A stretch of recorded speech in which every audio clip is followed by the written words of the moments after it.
भारत की धरती पर इतिहास हर कदम पर बिखरा हुआ है। लेकिन कई बार यह इतिहास समय की धूल में दब जाता है और फिर वह हमें पुकारता है, क्या कोई है जो मेरी कहानी फिर से दुनिया को सुनाए?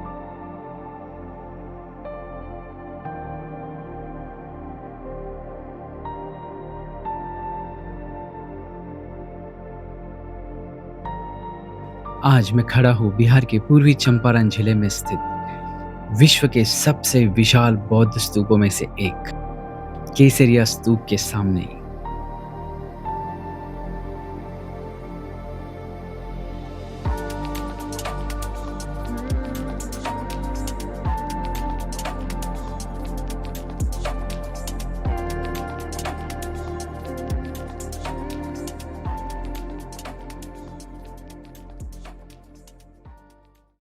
यह सिर्फ ईंटों का ढेर नहीं है, यह भारतीय सभ्यता और हमारी ऐतिहासिक स्मृति का एक भव्य अध्याय है।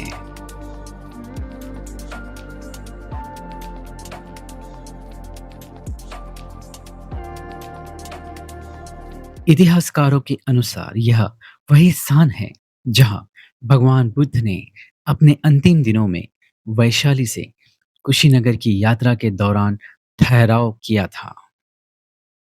जब बुद्ध यहाँ से आगे बढ़ने लगे तो वैशाली के लिच्छवी गणराज्य के लोग उन्हें छोड़ना नहीं चाहते थे। कहा जाता है कि यहीं पर बुद्ध ने उन्हें समझाया कि जीवन का नियम ही परिवर्तन है। तब उन्होंने लिच्छवियों को अपनी भिक्षा पात्र भेंट की और उनसे वापस लौट जाने का आग्रह किया। भारतीय इतिहास की अत्यंत भावनात्मक स्मृति है। उसी स्मृति को सहजने के लिए यहाँ एक स्मारक स्तूप बनाया गया। इतिहासकारों का मानना है कि इस स्तूप का प्रारंभिक निर्माण मौर्य काल, संभवतः सम्राट अशोक के समय हुआ था। बाद में गुप्त काल और पाल काल में भी इसका कई बार विस्तार और पुनर्निर्माण हुआ।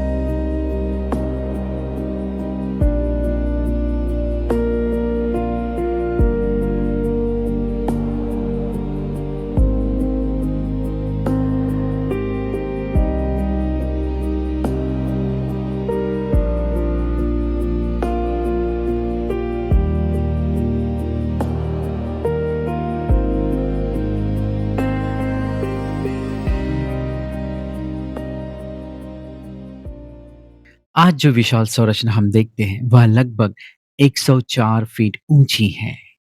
यह स्तूप 6 गोलाकार परिक्रमा पथों में बना है और इसके चारों ओर कई छोटे-छोटे बुद्ध प्रतिमाओं वाले कक्ष बने हुए थे।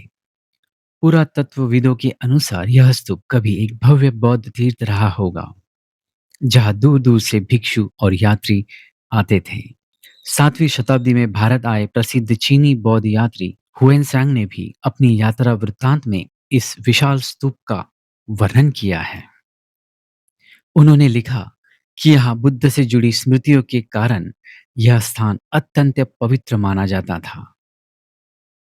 उनके विवरण से हमें पता चलता है कि उस समय भी यह स्तूप श्रद्धालुओं के लिए एक महत्वपूर्ण तीर्थ स्थान था। सदियों तक यह स्तूप मिट्टी और जंगलों में दबा रहा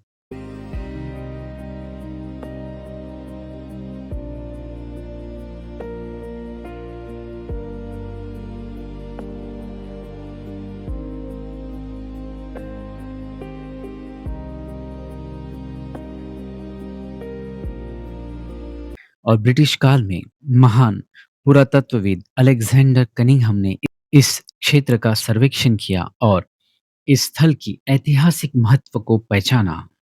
लेकिन वास्तविक उत्खनन 1990 के दशक में भारतीय पुरातत्व संरक्षण द्वारा किया गया। जब खुदाई शुरू हुई तो धीरे-धीरे मिट्टी के नीचे से एक विशाल स्तूप का स्वरूप सामने आया। उस समय यह खोज भारत की सबसे महत्वपूर्ण बौद्ध पुरातात्विक खोजों में से एक मानी गई।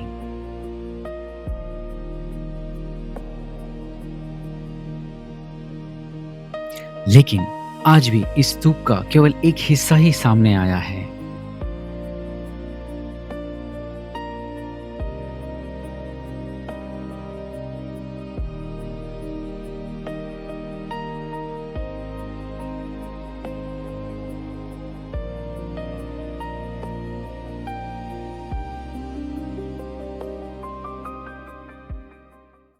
विशेषज्ञों का मानना है कि इसके आसपास की भूमि के नीचे अभी भी कई संरचनाएं छिपी हो सकती हैं। संभव है कि यह प्राचीन विहार, प्रार्थना स्थल और भिक्षुओं के निवास भी रहे हो। अगर वैज्ञानिक तरीके से और गहराई से उत्खनन किया जाए, तो यह स्थान भारत के बौद्ध इतिहास को समझने में एक नई रोशनी दे सकता है।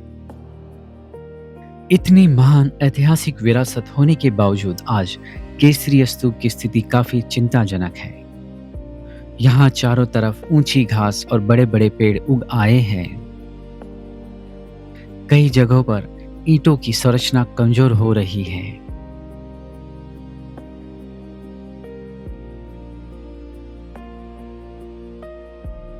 पर्यटकों के लिए बुनियादी सुविधाएं भी लगभग नहीं के बराबर है। न साफ पीने का पानी, न बैठने की उचित व्यवस्था और न ही उस स्तर की देखभाल जिसकी यह धरोहर हकदार है।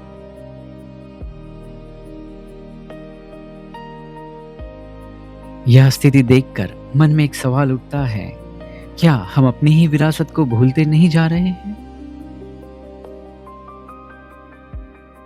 अगर इस स्थल का सही संरक्षण और विकास किया जाए, तो यह स्थान विश्व स्तर का पर्यटन केंद्र बन सकता है। यहाँ हर साल हजारों विदेशी पर्यटक आ सकते हैं।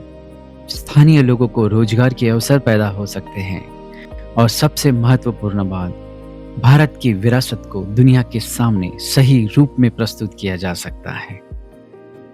यह स्तूप केवल बिहार का नहीं, बल्कि पूरे भारत की धरोहर है।